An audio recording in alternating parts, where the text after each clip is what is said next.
C'est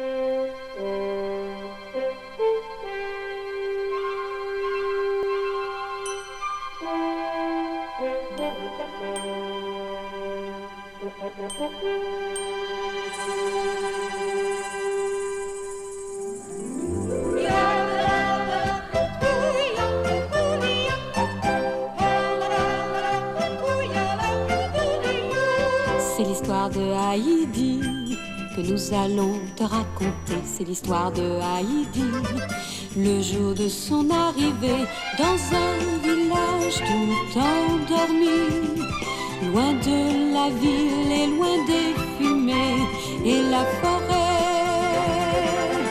Pour dire bonjour, lui a chanté.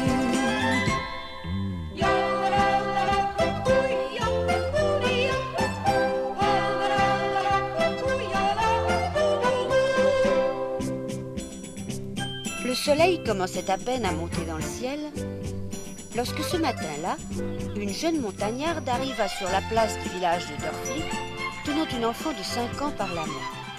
Mais c'est Date! Date, ça par exemple, qu'est-ce que tu viens faire par ici? Et cette petite, où l'as-tu dénichée? C'est la fille de Tobias et de ma sœur Adélaïde. Pauvre petite. Je me suis occupée d'elle jusqu'à présent, sans rien demander à personne. Mais maintenant, j'ai trouvé une place à Francfort, et je peux plus la garder avec moi. Alors, je me suis dit que le mieux était de la laisser à l'oncle de l'Alpe. Tu n'y penses pas, Date! L'oncle de l'Alpe était un mystère pour les habitants du village. Et personne n'aurait même pu dire d'où lui venait son nom. On l'avait vu arriver avec un jeune garçon qui s'appelait Tobias, et toutes sortes d'histoires s'étaient mises à courir sur son compte. Si bien que lorsque, très peu de temps après avoir épousé la sœur de Date, Tobias était mort, certains avaient prétendu que c'était une punition du ciel pour la faute du père. C'est à cette époque que l'oncle était allé s'installer dans l'alpage, où il vivait seul, sans descendre au village. Tu ne peux pas confier cette petite à un homme dont tout le monde a peur. Il est tout de même son grand-père, et c'est à lui de prendre soin d'elle. À la vérité, la tante Dete n'était pas très fière de ce qu'elle faisait. Mais avait-elle une autre solution? Et c'est la tête basse qu'elle s'engagea, toujours accompagnée de la fillette, sur le sentier qui, à travers la campagne et ses herbes odorantes, conduisait vers l'Alpe. C'est encore loin, tante Dete? Non, Heidi, si tu marches bien, nous y serons bientôt. Oh, regarde, tante Dete! Regarde ces drôles de bêtes qui montent devant nous avec le petit garçon. Ce n'était qu'un troupeau de chèvres. Mais la fillette, qui n'en avait jamais vu, était émerveillée. Et oubliant sa fatigue, elle fut en quelque enjambée auprès du jeune garçon. Elles sont toutes à toi, ces bêtes? Tu parles? Si elles étaient à moi, je serais rudement riche. Alors pourquoi tu les promènes? Parce que c'est moi qui les garde. Le matin, on me les confie pour que je les conduise à l'alpage et le soir, je les ramène. Et toi, qu'est-ce que tu fais par ici? Je vais chez mon grand-père. Ton grand-père? À part l'oncle de l'Alpe, il n'y a personne dans la montagne. Et c'est comme ça qu'on l'appelle, mon grand-père. L'oncle de l'Alpe? Oui? Moi, je m'appelle Pierre. Moi, Heidi. Si tu vas chez l'oncle, nous pouvons y aller ensemble. Il faut que j'y passe moi aussi pour prendre ses chèvres. Allez, vous autres, en route! T'as vu comme elles m'obéissent? Pierre était très fier de son autorité. Mais Heidi admirait surtout ses chèvres. Et elle ne cessa d'aller de l'une à l'autre, tandis que la tante Dete la suivait comme elle pouvait.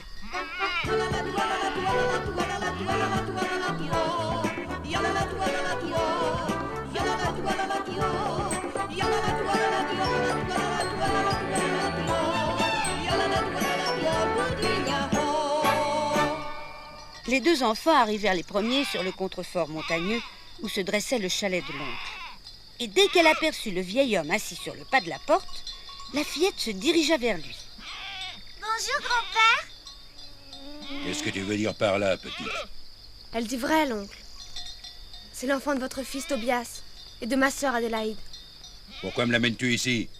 C'est que voilà, l'oncle. Vous le savez, je l'ai eu pendant 4 ans, sans rien demander à personne, mais maintenant, malheureusement, je peux plus la garder. Et tu voudrais que ce soit moi qui la prenne? Vous êtes son plus proche parent. C'est à vous de vous en occuper. Mais... qu'est-ce que tu fais encore ici, toi? Les chefs devraient déjà être là-haut. J'y vais, l'oncle. Et n'oublie pas de prendre les miennes. Où est l'oncle? Tu penses à ce que tu dis, Date? Tu crois que l'enfant pourrait vivre ici, seul, avec moi? Rien ne vous empêche de redescendre vous installer au village. Jamais. Pourtant, si c'était dans l'intérêt de l'enfant... Jamais je ne retournerai au village. Ah, je sais bien que pour vous, une chose de plus ou de moins sur la conscience... Qu'est-ce que tu dis? Je dis que pour moi, j'ai fait mon devoir. Et que c'est à vous de faire le vôtre. Et que si par votre faute, il arrivait malheur à l'enfant... Retourne d'où tu viens, misérable. Retourne d'où tu viens. Et que jamais plus, tu entends? Jamais plus je te revois ici. Effrayée par l'attitude de l'oncle qui s'était levé en brandissant son bâton, la tante Dete avait pris en toute hâte la direction de la vallée. Je reviendrai te chercher, Heidi. Je reviendrai te chercher.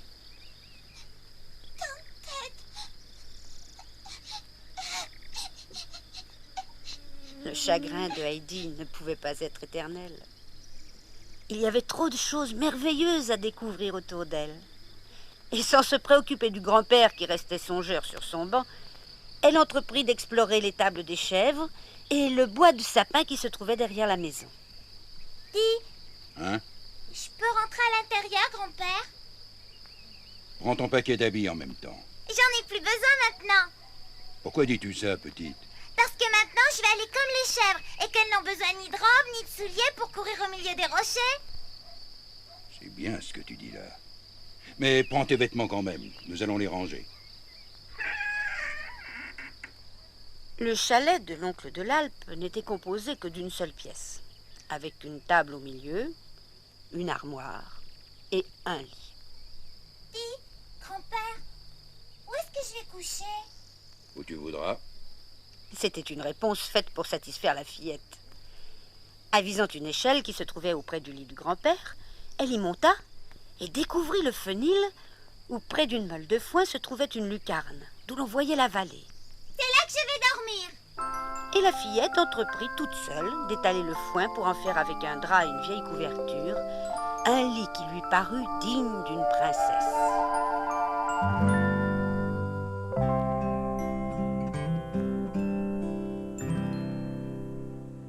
La journée fut d'ailleurs pour la petite fille une véritable fête. Le vol des oiseaux l'émerveilla. Le repas de lait, de pain et de fromage que lui servit son grand-père lui parut des plus succulents. Et lorsqu'à l'approche de la nuit, le troupeau revint du pâturage, il fallut la grosse voix du grand-père pour la décider à s'éloigner de ses amis. Va te coucher maintenant. Bonne nuit, Lily. Bonne nuit, Biquette. Elle avait fait la connaissance des 2 chèvres du grand-père qu'elle trouvait les plus belles du troupeau. Bonne nuit, grand-père. Et quelques instants plus tard, allongée dans son lit de foin, la fillette dormait.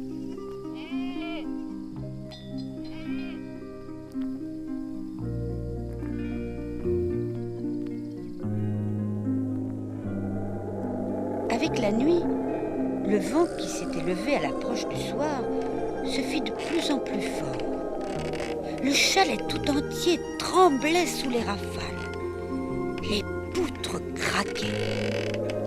L'enfant doit avoir peur tout seul là-haut. Le vieil homme qui était déjà couché se leva, escalada l'échelle qui conduisait au fenil, et ce fut pour voir Heidi qui, dans un rayon de lune, dormait, un sourire sur le visage. Le grand-père, lui, ne souriait pas. Il en avait depuis trop longtemps perdu l'habitude.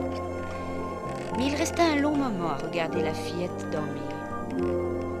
Et ce ne fut que lorsque la lune ayant disparu derrière un nuage, il ne vit plus rien, qu'il se décida à regagner son lit.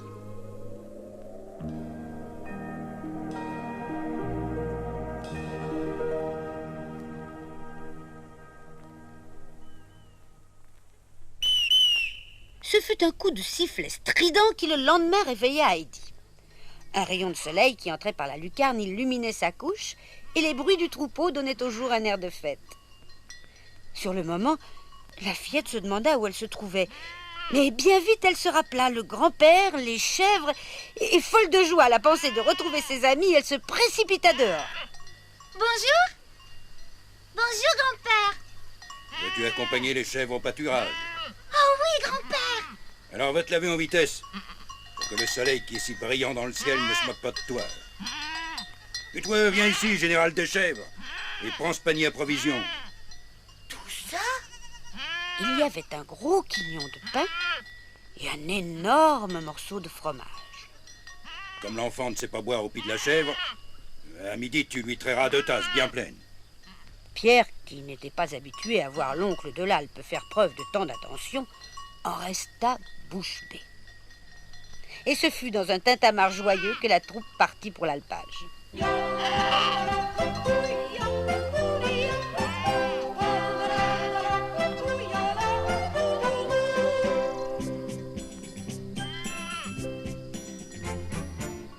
Sous les rayons du soleil, l'Alpe était merveilleuse. Et les petites fleurs bleues et jaunes qui souriaient dans la lumière étaient si belles qu'Heidi, oubliant Pierre et ses chèvres, s'arrêta pour en ramasser plein son tablier. Heidi! Heidi! Tu en as assez pour aujourd'hui? Si tu les cueilles toutes, il en restera plus pour demain. Le troupeau qui était arrivé sur les lieux du pâturage s'était fait silencieux. Et l'on n'entendait plus que le bruit de l'herbe que les chèvres ratissaient. Comme c'est beau ici.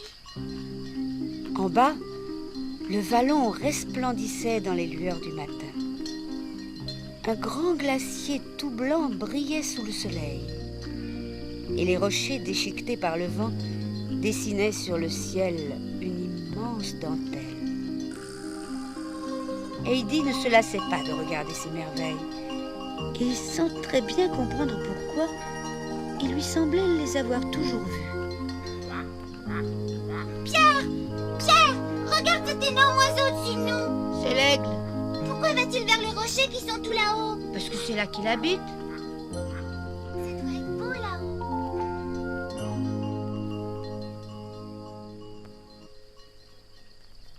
Ce fut encore une merveilleuse journée que la fillette passa au milieu de l'alpage. Et à l'approche du soir, elle s'était tellement amusée avec les chèvres qu'elle pouvait appeler par leur nom toutes les bêtes du troupeau.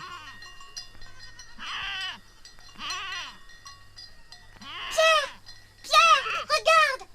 Tout brûle! C'était l'heure où le soleil jette ses derniers rayons. Le ciel, les rochers, le glacier, tout s'était embrasé. Et Heidi, qui n'avait jamais assisté à un tel spectacle, en était tout émue. C'est tous les soirs comme ça, y a pas à s'inquiéter. Mais comment ça se fait? Ça vient naturellement.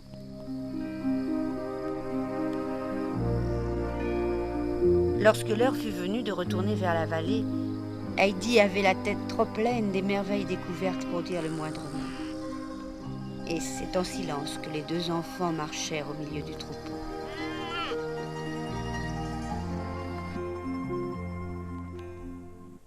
Dès qu'elle aperçut son grand-père devant la porte du chalet, la fillette se précipita vers lui. Grand-père! Tu peux pas savoir comme c'est beau là-haut. Comme les montagnes étaient belles lorsqu'elles ont pris feu. Et les fleurs! Tiens, regarde, je t'en ai apporté. Très fière d'elle, elle ouvrit son tablier, mais les fleurs n'avaient plus de couleur et ressemblaient à du foin. Oh, grand-père! Qu'est-ce qui leur est arrivé? Pourquoi ils sont pas restés tels que je les avais cueillis? Parce qu'elles sont faites pour rester au soleil et au grand air, pas dans un tablier. Alors j'en cueillerai jamais plus.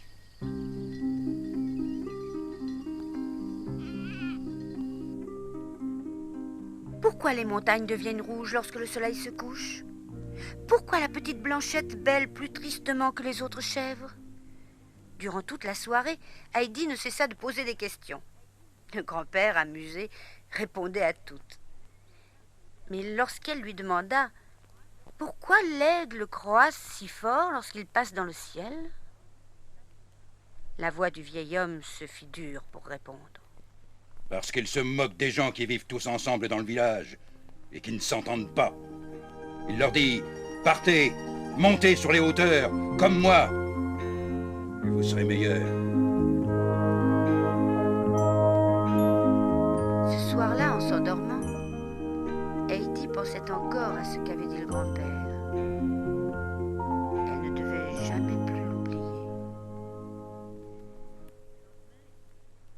Le lendemain et tous les jours qui suivirent, Heidi retourna sur l'alpage à la grande joie de Pierre, qui n'avait plus à passer ses journées tout seul et qui mangeait bien mieux qu'à l'ordinaire.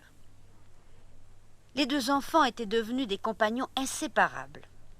Aussi, lorsque l'hiver arriva et que les chèvres restant à l'étable, le chevrier dut prendre le chemin de l'école, Heidi en éprouva un peu de tristesse. Heureusement qu'il lui restait son grand-père et que la neige lui apportait de nouvelles joies. Les jours où il n'allait pas à l'école, Pierre montait quelquefois jusqu'au chalet de l'oncle et les deux enfants devisaient au coin du feu. Tu sais, Heidi, un jour, il faudra que tu viennes voir la grand-mère. Elle te demande tout le temps. L'idée qu'une grand-mère veuille la voir était bien faite pour exciter la fillette. Et dès le lendemain, elle demanda au grand-père s'il voulait bien l'accompagner jusqu'au chalet de Pierre. Il y a trop de neige aujourd'hui. Tous les matins, elle fit la même demande. Et tous les matins, le grand-père lui répondit de la même façon. Jusqu'au jour où il se rendit compte que la fillette en avait de plus en plus de peine et qu'il fallait lui donner cette joie. Prépare-toi, nous allons y aller. Oh, merci, grand-père. Le vieil homme sortit sa luge, y installa Heidi, qu'il couvrit d'un gros sac pour qu'elle ne prenne pas froid, et prit la direction de la vallée au milieu des sapins que la neige argentait.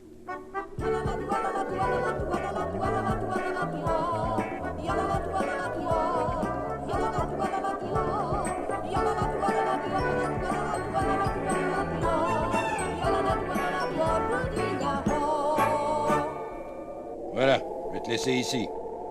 Mais dès que le soir viendra, tu remonteras, car le chemin est dangereux. Tu viens pas avec moi, grand-père?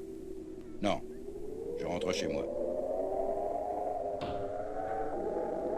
Le chalet de Pierre et de sa grand-mère était une pauvre maison aux planches disjointes et aux volets branlants.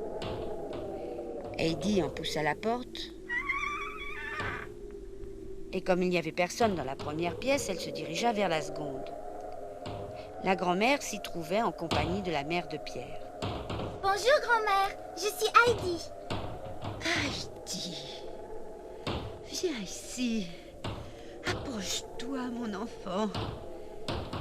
Mais comment se fait-il que tes mains soient si chaudes alors que tu viens de dehors? C'est parce que le grand-père m'a bien enveloppée dans un gros sac quand j'étais sur la luge. Entends-tu, Brigitte? C'est l'oncle qui a accompagné la fillette. Crois-tu que ce soit vrai? J'avoue que c'est surprenant. Mais si elle le dit... Alors, c'est que les histoires que Pierre nous racontait sont vraies et qu'il est très gentil avec la petite. Regarde, grand-mère. Regarde comme le volet bat fort. Hélas, mon enfant, je ne peux pas le voir. Mais je l'entends. D'ailleurs, c'est tout qui craque dans cette maison. Tellement que la nuit, lorsque le vent souffle, la peur que tout s'écroule m'empêche de dormir. Mais pourquoi tu peux pas voir le volet, grand-mère? Ma pauvre enfant, je ne peux absolument rien voir. Je vais ouvrir complètement la fenêtre pour qu'il fasse plus clair. Ça ne changera rien, Heidi. Je suis aveugle. Même en été, quand le soleil luit, tu peux pas voir les rochers, les glaciers et la prairie? Rien de tout cela, hélas, ma petite. Mais si je ne vois rien, je peux encore entendre. Alors approche-toi pour me raconter ce que tu fais chez le grand-père. Je l'ai bien connu autrefois, mais depuis de longues années, je ne sais plus rien de lui, à part ce que Pierre me raconte. Heidi n'arrêta pas de parler de tout l'après-midi. Et lorsqu'elle se rendit compte qu'il était temps de repartir, les heures, pour une fois, avaient paru courtes à la pauvre aveugle. Tu sais, grand-père, demain, il faudra que nous retournions chez la grand-mère. Mais tu prendras ton marteau et des clous pour réparer un peu son chalet. Qui t'a dit ça? Personne? Je l'ai vue toute seule. Tout craque dans la maison. Et la pauvre grand-mère a tellement peur que ça l'empêche de dormir. Alors, nous irons? Dis, grand-père. Nous irons?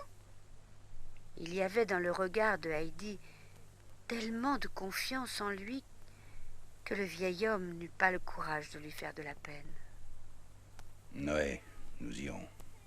Oh, grand-père.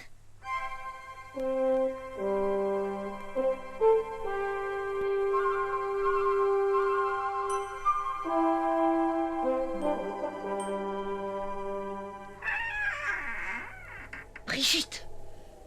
Brigitte! L'enfant est revenu. Toute la nuit, la vieille femme l'avait passée à se demander si l'enfant reviendrait. Et de l'entendre entrer dans la pièce l'avait comblée de joie. Viens t'asseoir à côté de moi, mon enfant, et me parler comme hier pour que les heures soient moins longues. Mon Dieu, ce que j'avais prévu arrive. La maison va nous tomber sur la tête. Non, grand-mère, n'aie pas peur. C'est grand-père qui répare les volets. Tu as entendu, Brigitte? Tu dis que l'oncle est venu jusqu'ici pour réparer les volets? Bien sûr, il est descendu avec moi et il a amené son marteau et ses clous. Il faut aller voir, Brigitte. Et si c'est lui, dis-lui de venir jusqu'ici que je le remercie. C'était bien l'oncle de l'Alpe. Il avait tenu sa promesse. Mais lorsqu'il vit s'approcher la maman de Pierre, il ne lui laissa même pas le temps de le saluer. J'ai vu ce qu'il y a à faire. Vous n'avez pas besoin de vous occuper de moi. Lorsque le soir viendra, contentez-vous de m'envoyer la petite. La maman de Pierre, qui s'attendait à trouver l'oncle dans de meilleures dispositions, n'insista pas davantage et elle s'éloigna pour ne pas l'indisposer. Tous les jours qui suivirent, le grand-père descendit en compagnie de Heidi. Il cloua les planches, répara la toiture et, à l'approche de l'été, le chalet était réparé. Brigitte et la grand-mère eurent beau raconter ce qu'avait fait le vieil homme, personne ne voulut les croire. Et les gens du village continuèrent à penser que l'oncle était un méchant homme dont il fallait se méfier.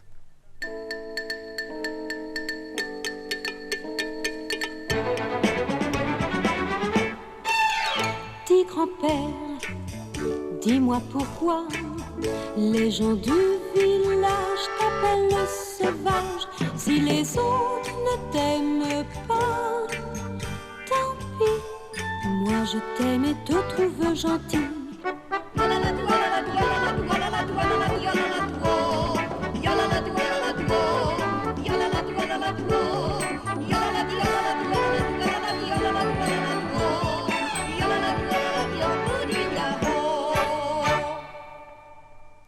L'été passa, puis un autre hiver.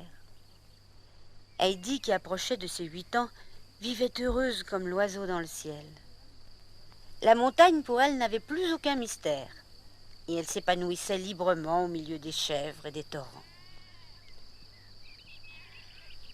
Un matin, Tante, c'était elle en effet, vêtue comme une dame, et elle venait chercher l'enfant. Heidi? Il faut être raisonnable, l'oncle. J'ai trouvé pour elle une occasion exceptionnelle. C'était vrai d'ailleurs. Un monsieur très riche de Francfort cherchait une petite compagne pour sa fille qui était paralysée et vivait dans un fauteuil. La petite aura tout ce qu'il lui faut. Tu crois qu'elle n'est pas heureuse ici? Je ne dis pas, l'oncle. Mais elle ne peut pas vivre éternellement au milieu des chèvres. Les chèvres, au moins, lui apprennent rien de mal.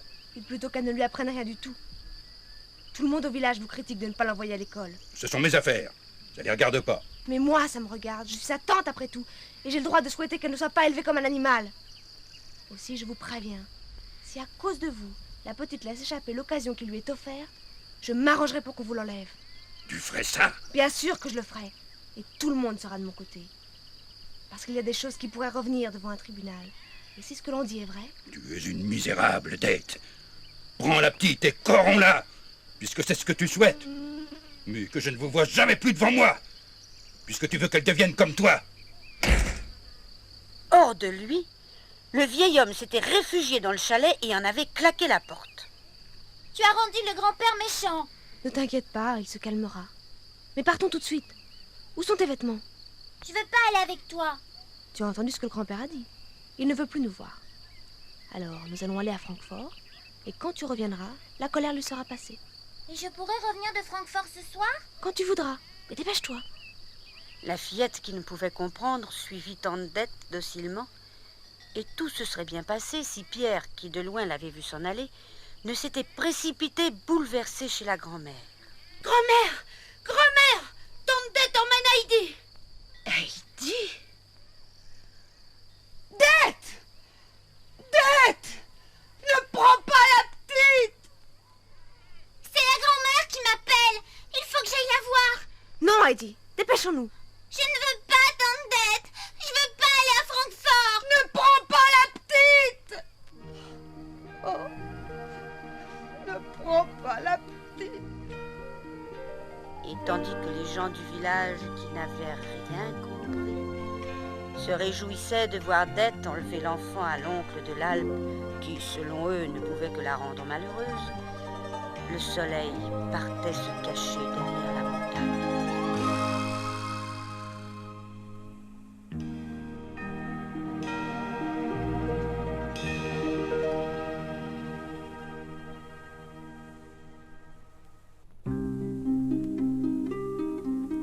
La petite Claire Girard, qui n'avait plus de maman et dont le papa était toujours en voyage, vivait bien seule dans la grande maison de Francfort, où les domestiques pourtant ne manquaient pas. Tout le jour, elle restait assise dans un fauteuil roulant. Et l'arrivée de Heidi fut pour elle une grande joie. Il n'en fut pas de même pour Madame Rougemont, la gouvernante, qui, en l'absence de Monsieur Gérard, faisait marcher la maison. Je m'attendais à une toute autre enfant. Il faut dire que Heidi, venue tout droit de ces montagnes, avait de quoi surprendre plantée au milieu du magnifique salon où on l'avait introduite. Comment t'appelles-tu? Heidi. C'est un nom bien étrange pour une fillette. En vérité, elle s'appelle Adélaïde, comme sa mère. Je préfère ça. Et sur le plan des études, où en est-elle? C'est-à-dire que... Elle va à l'école tout de même. Non? Comment non? Grand-père n'a jamais voulu m'y envoyer pour éviter que j'apprenne de mauvaises choses. Mademoiselle Rougemont était loin d'imaginer qu'elle aurait pu entendre un jour une chose pareille. Et lorsqu'elle se rendit compte que la fillette non seulement ne savait pas lire, mais qu'elle n'avait aussi aucune notion de savoir-vivre, elle s'empressa d'écrire à Monsieur Gérard pour lui signaler qu'à son avis, la nouvelle arrivée ne pouvait avoir sur sa fille qu'une influence désastreuse. La pauvre femme était loin d'y voir clair. Dès le premier abord, la petite infirme avait reçu l'enfant à bras ouverts. Pour elle, il n'était pas question de l'appeler Adélaïde. Et elle ne se lassait pas d'entendre la fillette lui parler de l'Alpe, des montagnes, du grand-père et de sa vie au milieu des chèvres.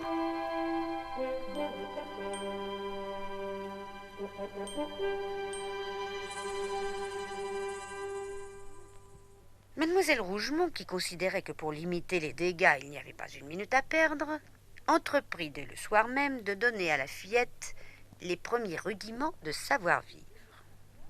Vous devez savoir, Adélaïde, comme on se trouvait à table, elle commença par la façon de s'y tenir.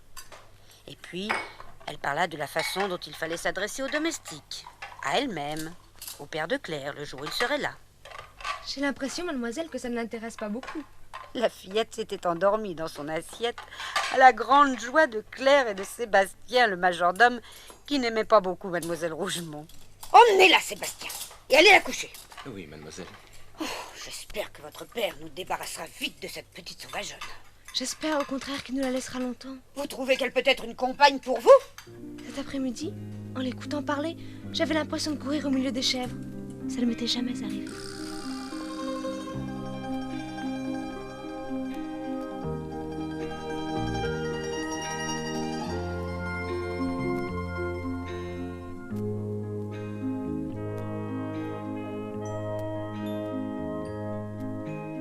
Lorsque le lendemain matin, Heidi ouvrit les yeux, elle fut bien étonnée de se trouver dans une chambre très belle, au milieu d'un grand lit tout blanc. Ça, par exemple? Mais très vite, la fillette se souvint de ce qui s'était passé la veille. Et son premier geste fut de sortir du lit pour aller regarder par la fenêtre. Il y a que des murs tout gris. C'était loin d'être aussi beau que les sapins et les rochers de l'Alpe, que la vallée qu'elle découvrait chaque matin en s'éveillant. Et la fillette, brusquement, eut l'impression de se retrouver prisonnière. Il faudrait que je puisse regarder en bas pour voir la vallée. Mais je suis trop petite. Cette idée la poursuivit durant tout le temps de sa toilette. Et lorsqu'après le petit déjeuner, elle se retrouva seule avec son amie Claire, sa première question fut pour lui demander comment on s'y prenait pour ouvrir la fenêtre. C'est très facile, mais moi, assise dans mon fauteuil, je ne peux pas t'aider. Il faudra que nous demandions à Sébastien. Alors Claire, sois gentille. Appelle-le tout de suite. Le majordome fut assez étonné lorsque Claire lui eut expliqué qu'elle l'avait fait venir pour que Heidi puisse voir ce qu'il y avait en bas de la maison. Il ouvrit la fenêtre et plaça l'enfant sur une chaise pour qu'elle soit à la bonne hauteur. On voit que la rue est des maisons. Et si l'on va à une autre fenêtre, est-ce qu'on voit autre chose? Non, la vue est exactement la même. Mais alors, il faut aller où pour voir loin dans la vallée? Il faut monter sur la tour d'une église, comme celle que vous voyez là-bas. C'était là qu'il fallait qu'elle aille. Et lorsque personne ne fit attention à elle, elle descendit les escaliers, ouvrit la porte et se trouva dans la rue. Ce n'était pas aussi calme que dans l'Alpe, et Heidi dut s'y prendre à plusieurs fois avant de se décider à traverser la rue. La tour de l'église était juste en face de moi. J'ai donc à marcher tout droit. Et marcher tout droit dans une ville était plus facile à dire qu'à faire. Et un instant plus tard, la fillette était complètement perdue. Tu sais où est la tour pointue?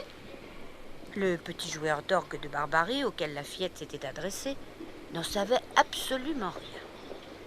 Tu connais pas une église avec une tour au-dessus? Bien sûr que je connais une. Tu voudrais montrer le chemin? Si tu me donnes quelque chose, Quoi, par exemple? il me faut 20 centimes. D'accord. Les deux enfants se mirent en route et ils eurent au fait d'arriver devant une église dont le clocher correspondait à ce que souhaitait Heidi. Comment il faut faire pour monter là-haut? Je crois que le mieux serait d'appeler le sacristain. Pendant que je monterai, tu m'attendras ici pour me montrer le chemin du retour. Tu me donneras 20 centimes de plus? Oui, si tu veux. Alors c'est d'accord. Le sacristain ne fut pas très content lorsqu'il se rendit compte que c'étaient des enfants qui l'avaient dérangé. Mais lorsque Heidi, très gentiment, lui expliqua ce qu'elle voulait, il se fit plus aimable et accepta de l'accompagner jusqu'au sommet de la tour. C'est pas ce que je voulais voir. Il n'y avait que des toits autour d'elle, des toits et des cheminées. Allons, viens, redescendons. Mais ne fais pas cette tête, les gens trouvent que c'est très beau ce que l'on voit d'ici. C'est parce qu'ils n'ont jamais vu la vallée ou le glacier qui devient rouge lorsque le soleil se couche.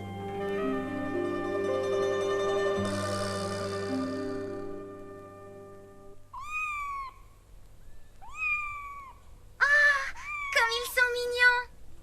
Il y avait au bas de l'escalier 8 petits chatons qui se démenaient dans un panier. Il n'en fallut pas plus pour qu'Heidi oublie un peu sa tristesse. Tu veux que je t'en donne un? Pour moi seule? Et pour toujours? Oh, je peux même te les donner tous si tu as de la place pour les mettre. Bien sûr qu'il y a de la place dans notre maison. Je vais en prendre deux tout de suite. Et si vous voulez bien... Tu n'as qu'à me donner ton adresse et je t'apporterai les autres demain. Heidi, folle de joie, donna le nom de Monsieur Gérard, que tout le monde semblait connaître, et partit ses 2 chatons dans les bras. On imagine l'accueil qui fut fait à la fillette lorsqu'elle va sonner à la porte de Monsieur Gérard. D'abord, Sébastien, qui lui avait ouvert, referma la porte au nez du petit garçon qui se mit à sonner comme un sourd pour qu'on lui remette les 40 centimes promis. Et lorsqu'elle arriva dans la salle à manger, où Mademoiselle Rougemont et Claire se trouvaient déjà, ce fut un silence glacial qui l'accueillit. Vous vous êtes très mal conduite, Adélaïde. Croyez-vous qu'il soit normal pour une enfant de votre âge de quitter la maison sans permission et de vagabonder jusqu'au soir? Et en plus de cela, au lieu de vous excuser, vous répondez par des cris d'animaux. C'est pas moi, mademoiselle. Oh, les jolis chatons. Des chats? Des chats dans la maison? Il y en a 2. Un pour moi et un pour toi. Quelle horreur! Et demain matin... Vite, Sébastien, débarrassez-nous de ces bêtes! Et Mademoiselle Rougemont, qui avait une peur affreuse des chats, courut s'enfermer dans sa chambre pour être sûre de ne plus les voir. A-t-on idée d'avoir une peur pareille? Surtout d'avoir peur de bêtes si mignonnes. On va nous en apporter 6 autres demain matin. 6 autres? Oh, mais j'espère que mademoiselle sera là lorsqu'ils arriveront. Dites-moi, Sébastien, vous n'allez pas chasser d'aussi gentilles bêtes? Non, que mademoiselle se rassure. Je vais les mettre dans un endroit où ils seront tranquilles. Et lorsque vous serez seul, vous pourrez vous amuser avec eux. On le voit, tout s'arrangea pour le mieux. Le petit joueur d'orgue de Barbarie reçut les 40 centimes qu'on lui avait promis. Les chatons trouvèrent un abri et les deux enfants purent se réjouir à la pensée de les avoir avec elles chaque fois que mademoiselle Rougemont s'absenterait. Il va sans dire cependant qu'à partir de ce jour-là, Heidi devint la bête noire de la gouvernante. Heureusement que peu de temps plus tard, M. Gérard arriva de Paris et remit les choses en ordre. Je trouve, contrairement à vous, que cette petite est tout à fait la compagne qu'il fallait à ma fille. Je l'ai trouvée heureuse comme jamais elle ne l'a été. Vous veillerez désormais à ce que la fillette se trouve très bien chez moi. Et vous cesserez de l'appeler Adélaïde, puisque pour tout le monde, elle est Heidi. À peine M. Gérard fut-il reparti, sa mère vint s'installer pour plusieurs semaines à la maison. La vieille dame se prit tout de suite d'une grande affection pour Heidi. Et ce fut elle qui, à force de patience, commença à lui apprendre à lire. Claire s'épanouissait chaque jour davantage. Mademoiselle Rougemont avait modéré ses ardeurs, et la fillette aurait pu être très heureuse si, malgré la gentillesse de tous, elle ne s'était pas sentie prisonnière d'une vie qui n'était pas la sienne. Le soir, avant de s'endormir, elle ne pouvait s'empêcher de penser au grand-père, au chèvre, à la grand-mère, à la vallée, au glacier éblouissant de lumière. Et elle se mettait à pleurer.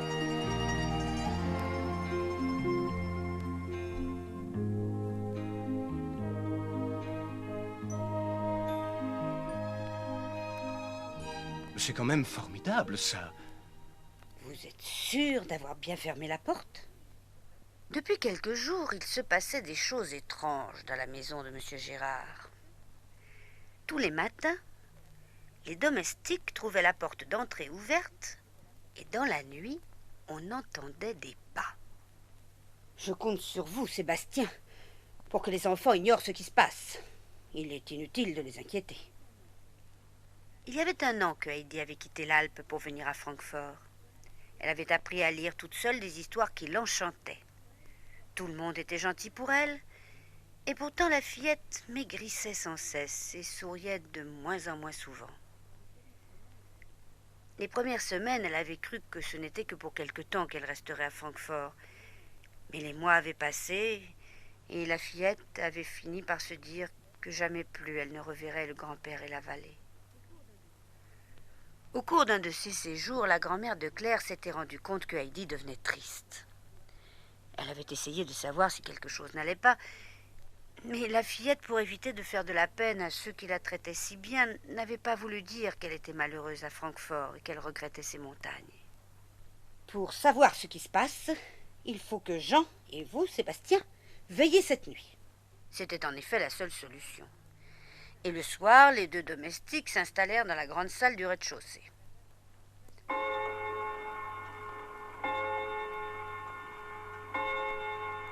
À minuit, rien ne s'était produit. J'ai l'impression que nous allons passer la nuit éveillés pour rien. C'était aussi l'avis de Jean le cocher. Et les deux hommes, sans avoir eu besoin de se concerter, se calèrent un peu plus profondément dans les fauteuils pour accueillir le sommeil si par hasard il venait.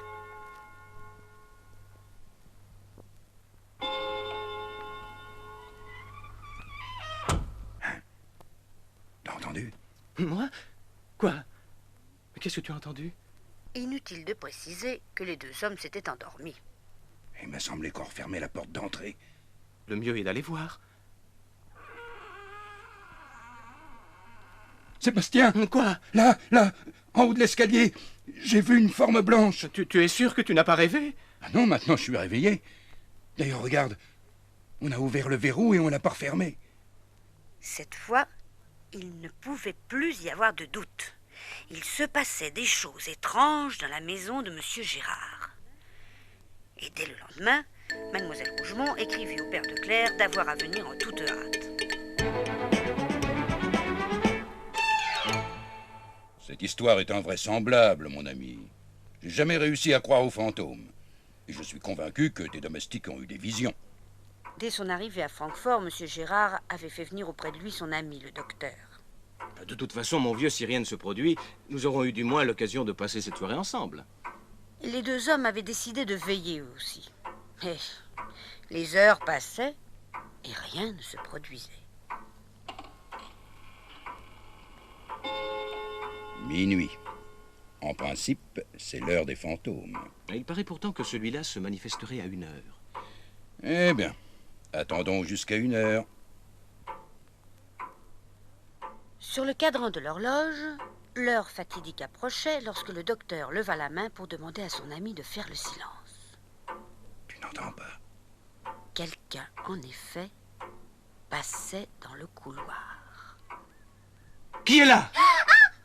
C'était Heidi, les pieds nus et vêtue de sa chemise de nuit. Mais qu'est-ce que tu fais là?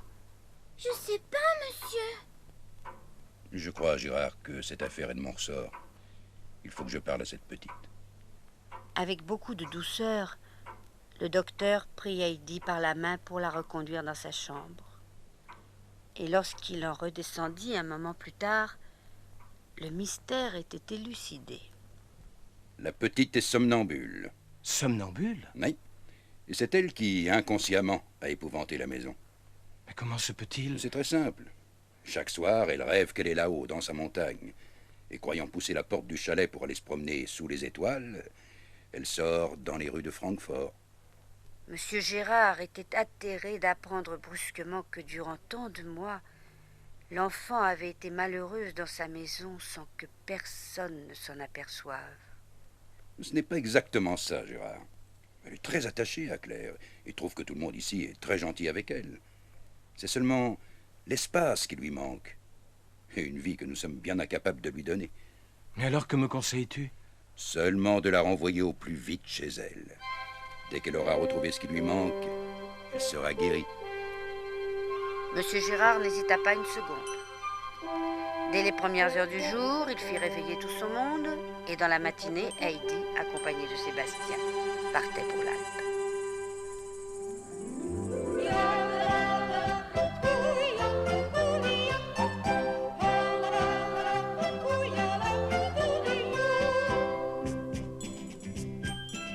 Les deux enfants s'étaient quittés avec un peu de tristesse.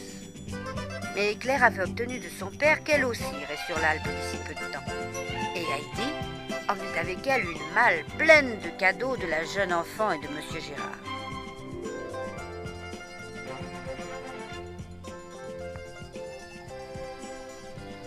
Excusez-moi, mon brave. Pouvez-vous m'indiquer quel est le chemin le plus sûr pour aller à Derfli?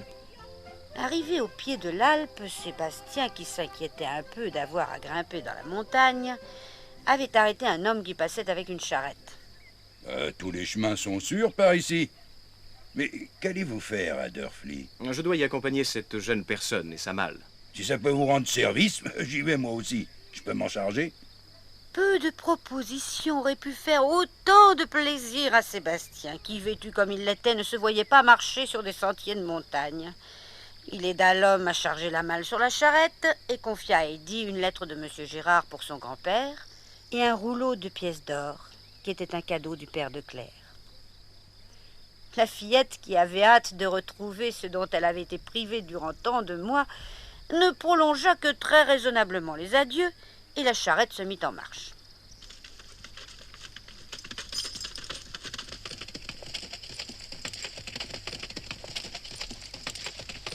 Mais dis-moi, petite, tu n'es pas l'enfant qui vivait avec l'oncle de l'Alpe? Oui, c'est moi. Comment se fait-il que tu reviennes ici?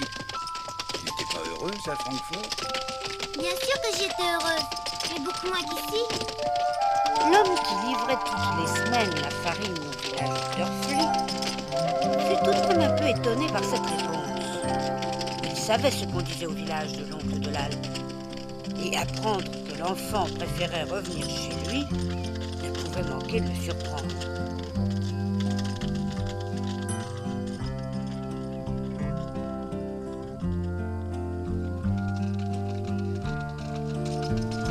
Oh là! Voilà, nous sommes arrivés. Ce furent les habitants du village qui s'étonnèrent de voir débarquer Heidi. Ça, par exemple. Tu n'étais pas bien à Francfort? Très bien, au contraire. Mais je suis mieux ici. C'est pas croyable. Peut-être que la grand-mère dit vrai, que l'oncle n'est pas aussi méchant qu'on le raconte. Si la petite revient, c'est qu'elle n'est pas si mal que ça avec lui. Pour l'instant, Heidi, sans se soucier des réflexions des gens, les avait laissés s'occuper de sa malle et se dirigeait du plus vite qu'elle le pouvait vers le chalet de la grand-mère. Bonjour, grand-mère. Heidi! Heidi! Brigitte! Heidi est revenue! C'est pas Dieu possible. Oui, grand-mère, je suis revenue. Et cette fois, je resterai toujours. Heidi! Heidi! Les yeux de la vieille femme étaient remplis de larmes. Mais cette fois, c'étaient des larmes de bonheur qu'elle versait. Laisse-moi te toucher. Laisse-moi caresser tes cheveux frisés. Pressée par la grand-mère et la maman de Pierre, la fillette parla de Francfort, de Claire, de tout ce qui s'était passé. Mais il ne fallait pas oublier le grand-père, et elle devait se mettre en route avant que la nuit ne tombe. Tu vas le trouver encore plus renfermé qu'autrefois. Il est devenu méchant depuis ton départ, et personne ne l'a revu.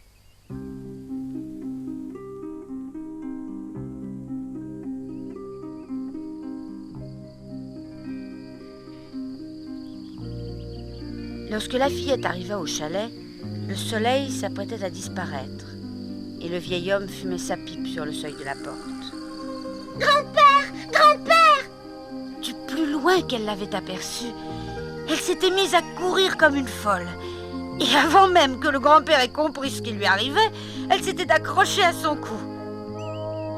Et pour la première fois depuis des années, les yeux du vieil homme étaient devenus humides.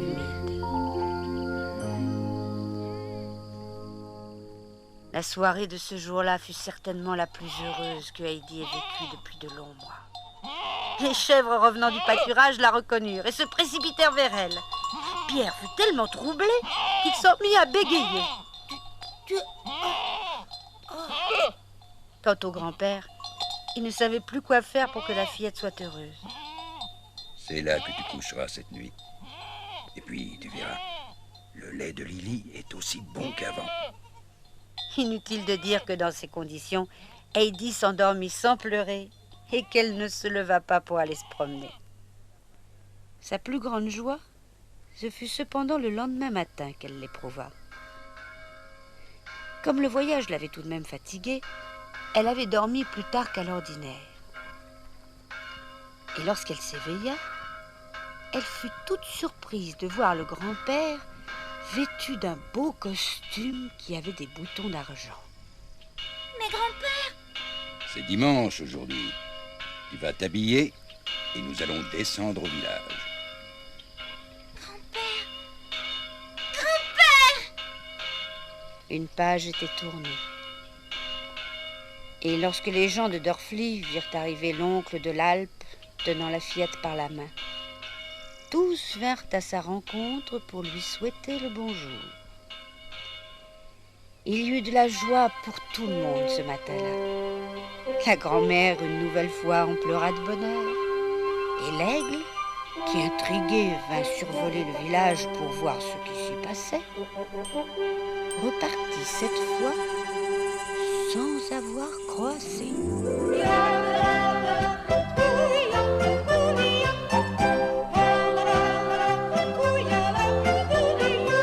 C'est l'histoire de Heidi, la petite fille de la grande ville. C'est l'histoire de Heidi qui est venue un jour d'été dans